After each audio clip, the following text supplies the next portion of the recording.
Hey guys, আপোনালোক সকলোকে স্বাগতম জনাইছো আমাৰ চেনেল আকললৈ। আজি মই বনাবলৈ ওলাইছো ইজি চিকেন পকৰা ৰেচিপি। মই আপোনালোকক পুৰা সম্পূৰ্ণ ৰেচিপিটো বুজাই দিম কেনেকৈ এই চিকেন পকৰাটো সহজতে আপোনালোকে ঘৰত বনাব পাৰিব। আৰু এই চিকেন ৰেচিপিটোৰ মাজত চিকেন পকৰাৰ ৰেচিপিটোৰ মাজত মই আপোনালোকক এটা টেকনিক দিম, যিটো টেকনিক ব্যৱহাৰ কৰিলে আপোনালোকে ইয়াতে আজিনোমোটো বা চাইনিজ সল্টটো ব্যৱহাৰ নকৰাকৈ খুব ধুনীয়া আৰু কোমল চিকেন পকৰা বনাব পাৰিব। চিকেন পকৰাৰ বাবে ব্যৱহাৰ হোৱা মই মছলাকেইটা আপোনালোকক এবাৰ কৈ দিছোঁ। একেবাৰে সাধাৰণ মছলাখিনি ব্যৱহাৰ কৰিছোঁ মই, যিখিনি আপোনাৰ ইজিলি আমাৰ ঘৰত বা যিকোনো গ্ৰ'চাৰী ষ্ট'ৰ এটাত এভেইলেবল থাকে। আদা ৰচুন অলপমান লৈছোঁ, মই ইয়াতে 1.5টা ৰচুন লৈছোঁ, প্ৰায় এপোৱামান চিকেনৰ হিচাপত। আপোনালোকে কম বেছি নিজৰ সোৱাদ অনুসৰি আপোনালোকে কম বা বেছিকৈ ল'ব পাৰে। মই ইয়াতে 200টা আদা লৈছোঁ, ইয়াৰে যিকোনো 100টা ব্যৱহাৰ কৰিলে হ'ব। আদা বৰ বিশেষকৈ ব্যৱহাৰ কৰিলে অকণমান তিতিকি ভাৱ এটা আহিব পাৰে, গতিকে আদাটো যিমান কম পৰিমাণে ব্যৱহাৰ কৰে সিমানেই ভাল। এইটো হৈছে মই ৰেড চিলি পাউডাৰ লৈছোঁ, এইটো কাশ্মীৰী ৰেড চিলি নহয়, মই এইটো নৰ্মেল ৰেড চিলি পাউডাৰ লৈছোঁ, যাতে অকণমান জ্বলা ভাৱ এটা তাত আহে। এইটো হৈছে আমাৰ নৰ্মেল ধনিয়া পাউডাৰ, যিকোনো কোম্পানীৰ ধনিয়া পাউডাৰ আপোনালোকে ব্যৱহাৰ কৰিব পাৰে। এইটো হৈছে জিৰা পাউডাৰ, আৰু লগতে নিমখ, সোৱাদ অনুসৰি নিমখ, যিমান পৰিমাণে আপোনালোকে খায় সেই সোৱাদ অনুসৰি আপোনালোকে এই নিমখটো ব্যৱহাৰ কৰিব পাৰিব। এতিয়া মই কি কৰিম, আদা আৰু ৰচুনটো মই অকণমান থেতালি ল'ম, ইয়াৰ ৰসটোহে মই ইয়াত দিম। যদি আপোনালোকে এইটো পিচি পেলাই দিয়ে তেতিয়াহ'লে চিকেন পকৰাটোত সেই আদা নহৰু যেতিয়া মানে মুখত পোৱা যাব তেতিয়া খাওঁতেনে খুব ভাল নালাগে, গতিকে এইটো পিচি পেলাই তাৰ ৰসটোহে আমি ব্যৱহাৰ কৰিম। আৰু কেইটামান বস্তু আমাক দৰকাৰ হ'ব। এইটো হৈছে অৰেঞ্জ ৰেড ফুড কালাৰ, এইটো মই পাউডাৰ ফুড কালাৰটো আনিছোঁ। এইটো আমাৰ কালাৰটো চিকেন পকৰা যিটো ৰেড কালাৰ, অৰেঞ্জ ৰেড কালাৰটো আহে, সেই কালাৰটোৰ বাবে এই কালাৰটো তেওঁলোকে দোকানত বা ৰেষ্টুৰেণ্ট এই কালাৰটো ব্যৱহাৰ কৰে। গতিকে এই কালাৰটো আপোনালোকে দিলে খুব ধুনীয়া হ'ব তাৰমানে। আৰু লগতে আমাক লাগিব এটা এগ, এটা বা দুটা, এইটো এপোৱা চিকেনত এটা এগ হ'লেই হৈ যায়। 1 কেজিমান হ'বলৈ হ'লে তেতিয়া আপোনালোকক 2টা এগৰ প্ৰয়োজন হয়। আৰু লগতে লাগিব আপোনালোকক কৰ্ণফ্লাৱাৰ ব্যৱহাৰ কৰোঁ, কাৰণ এইটোক আপোনালোক ক'লা জিৰা, কালজিৰা বুলিও বহুতে কয়, গতিকে এইটো আপোনালোকে ব্যৱহাৰ কৰিব পাৰে যদিহে তাৰ টেষ্টটো আপোনালোকে ভাল পায়। যদি ভাল নাপায় এইটো অপশ্যনেল হয়, ব্যৱহাৰ নকৰিলেও কোনো আপত্তি নাই। এতিয়া মই আদা নহৰুখিনি থেতালি মই আপোনালোকৰ ওচৰলৈ আহি আছোঁ। এইটো হৈছে আদা নহৰুৰ ৰসখিনি। আদাখিনি চেপি দিয়াৰ পিছতে এনেকুৱা ৰসখিনি আমি পালোঁ, আৰু এইখিনি আমি ছাইড কৰি ৰাখি লৈছোঁ। আৰু ইয়াৰ পিছত আমি ইয়াতে এই মছলাখিনি এপদকৈ দি যাম। কিন্তু তাৰ আগত আমি প্ৰথমতে ইয়াতে ডিমটো ভাঙি দিব লাগিব। আদা নহৰু পেষ্টটো আৰু আদা নহৰুৰ ৰসটো অপশ্যনেল হয়, আপোনালোকে ব্যৱহাৰ নকৰোঁ বুলি ভাবিলে নকৰাকৈও সেইটো চিকেন পকৰাটো বনাব পাৰিব। মই আপোনালোকক দুটামান চেম্পল দেখাই দিম আদা নহৰুৰ ৰস নোহোৱাকৈ কেনেকৈ মই চিকেন পকৰাটো মই বনাইছোঁ। আদা নহৰুটো নিদিলে আপোনালোকে অকণমান টেষ্টটো এনহেঞ্চ কৰিবৰ কাৰণে যিকোনো এটা চিকেন মছলা বা মিট মছলা আপোনালোকে ব্যৱহাৰ কৰিব পাৰে। এতিয়া মই ইয়াতে এইখিনি ডিমটো দিলোঁ। প্ৰথমতে মই ডিমটো ধুনীয়াকৈ সানি ল'ম, সানি লোৱাৰ তাৰপিছত মই বাকী বস্তুবিলাক মই দিম।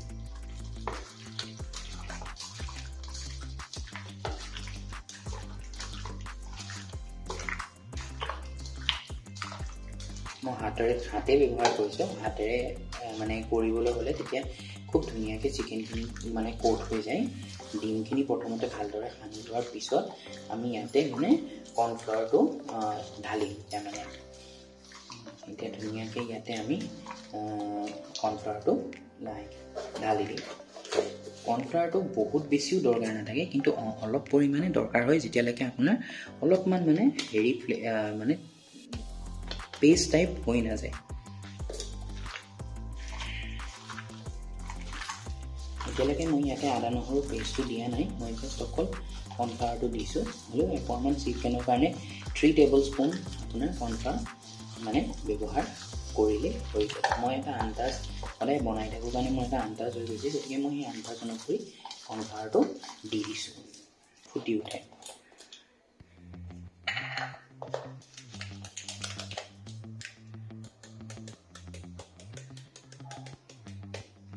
বহুত বেছি ঢালি নিদিব, প্ৰায় আধা চামুচমান ঢালিলে ইয়াৰ কালাৰটো খুব ধুনীয়াকৈ ফুটি উঠিব। মই আপোনালোকক দেখাই দিম বাৰু।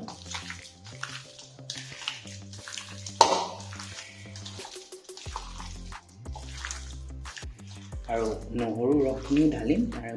তাৰ আগতে মই কেইটুকুৰমান আপোনাৰ চিকেন মই ইয়াৰ পৰা ছাইড কৰি ৰাখিছোঁ। সেই কেইটুকুৰা আমি নহৰু ৰস বা নহৰু ব্যৱহাৰ নকৰাকৈ বনাম, সেইবাবে মই এইখিনি অলপমান ছাইড কৰি ৰাখিছোঁ। এইখিনি আমি নহৰু ব্যৱহাৰ নকৰাকৈ এইখিনি বনাম। ইয়াতে অলপমান নিমখ, জলকীয়া গুড়া, জিৰা গুড়া আৰু ধনিয়া গুড়া দি দিলে এইখিনি হৈ যাব ৰেডি। এইখিনি আমি ছাইডত ৰাখি দিছোঁ। ছাইডত ৰখাৰ পিছত তুমি এইখিনি অলপ ধুনীয়াকৈ ইয়াতে বাকি দিয়া।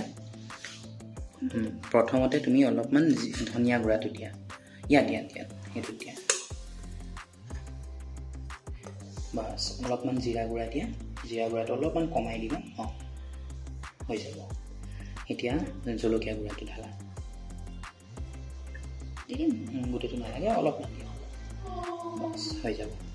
সোৱাদ অনুসৰি আপোনালোকে দিব, কিন্তু জিৰা গুড়াটো কমাই দি পেলাই ধনিয়া গুড়াটো যিমান বেছিকৈ পাৰে আপোনালোকে ব্যৱহাৰ কৰিব পাৰে।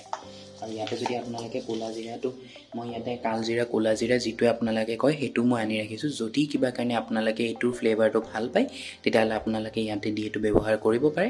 আৰু যদিহে এইটোৰ ফ্লেভাৰটো আপোনালোকে ভাল নাপায়, এইটো নিদিলেও কথা নাই, দিলে খুব কম পৰিমাণে দিব, য'ত এটুকুৰা চিকেনত এটা বা দুটাকৈ খোৱাকৈ দিলেই হ'ল। বহুত বেছিও নকৰিব, বহুত বেছি কৰি দিলে খাবলৈ বেয়া লাগিব। নহৰু ৰসখিনি ধুনীয়াকৈ ইয়াতে ঢালি দিম।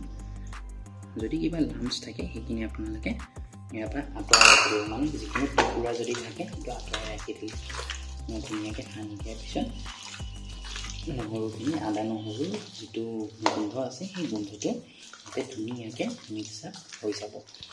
আৰু দিয়াৰ পিছত অকণমান ধনিয়া গুড়া আপোনালোকে ইয়াতে এক্সট্ৰাকৈ পিছত দি দিব।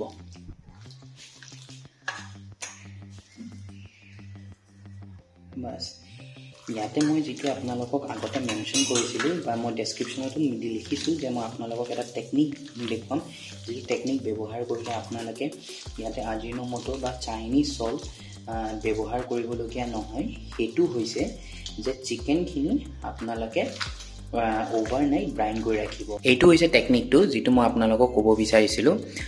আজিনোমোটো বা MSG নোহোৱাকৈ আমি যদি মাংসটো কোমল কৰিব বিচাৰোঁ, তেতিয়া আমি এই মাংসখিনি আমি অভাৰনাইট যদি আমি নিমখ পানীত ডুবুৱাই ৰাখোঁ, তেতিয়াহ'লে এই মাংসখিনি খুব কোমল হয়। আপোনালোকক দেখাই দিছোঁ কেনেকৈ মই ব্ৰাইন কৰি থৈছিলোঁ।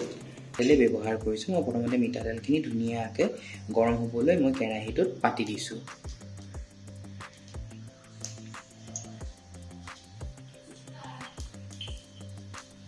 মই আপোনালোকক যেনেকৈ কৈছিলোঁ, মই এটা বাতিত মই মাংস অলপমান এক্সট্ৰাকৈ ছাইডত থৈ দিছিলোঁ। এইখিনি যোনখিনিত মই আদা নহৰু পেষ্টটো মই ব্যৱহাৰ কৰা নাই, গতিকে মই এইখিনি আদা নহৰু পেষ্ট ব্যৱহাৰ নকৰাকৈ মই এইখিনি মাংস মই ফ্ৰাই কৰি পেলাই আপোনালোকক দেখাম। আদা নহৰু ৰস নিদিয়াকৈ বনোৱা চিকেনখিনি ফ্ৰাই হৈ গৈছে, অলমষ্ট কালাৰটো খুব ধুনীয়া আহি গৈছে। গতিকে এতিয়া মই চিকেনখিনি ধুনীয়াকৈ তেলৰ পৰা উঠাই দি পেলাই মই চিকেনখিনি ছাইড কৰি ৰাখিম।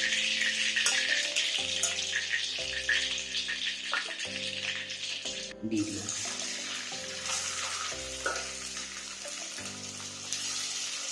আৰু কিবা কাৰণে যদি আপোনালোকে একদম সম্পূৰ্ণ বোনলেছ চিকেন লওঁ বুলি ভাবে, তেনেকৈ সম্পূৰ্ণ বোনলেছ চিকেনৰো ব্যৱহাৰ কৰিব পাৰে।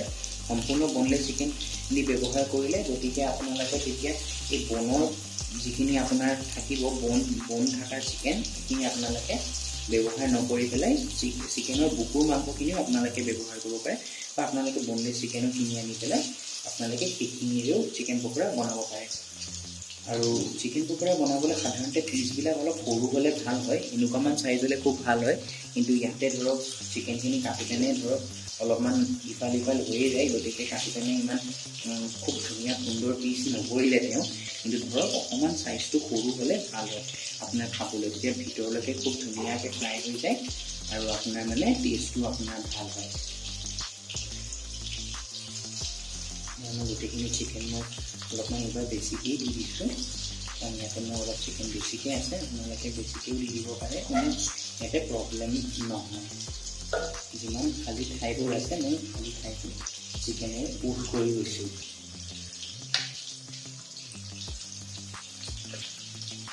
গতিকে মই এতিয়া মাংসখিনি উঠাই লওঁ।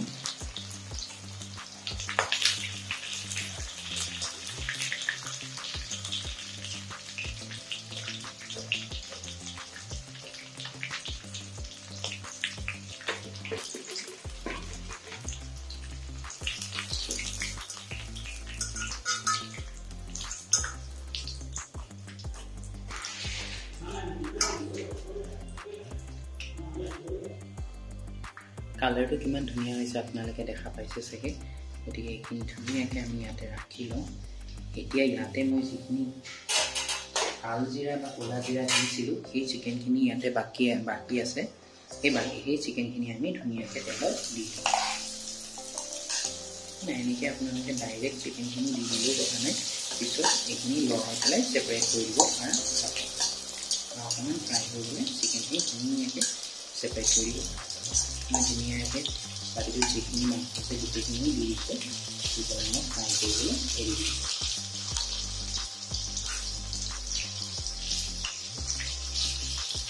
এতিয়া মই ফ্লেমটো লৌৱে ৰাখিছোঁ চিকেনখিনি অলপমান ছেটেল ডাউন হোৱালৈকে মই ফ্লেমটো আপোনাৰ লৌৱে ৰাখিম আৰু অকণমান ভিতৰলৈকে ধৰক সিজিবৰ কাৰণে মই অকণমান ল' ফ্লেমতে প্ৰথমতে সিজাই লৈছোঁ তাৰপিছত ক্ৰমান্বয়ে হিটটো অলপ বঢ়াই দিম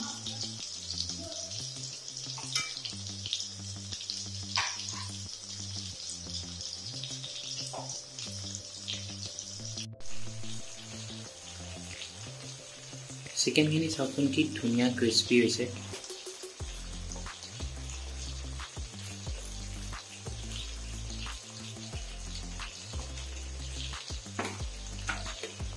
চিকেনখিনি কি ধুনীয়া ক্ৰিস্পি হৈছে আৰু ভিতৰটো খুব ধুনীয়াকৈ আপোনাৰ চিকেনটো সিজি গৈছে বহুত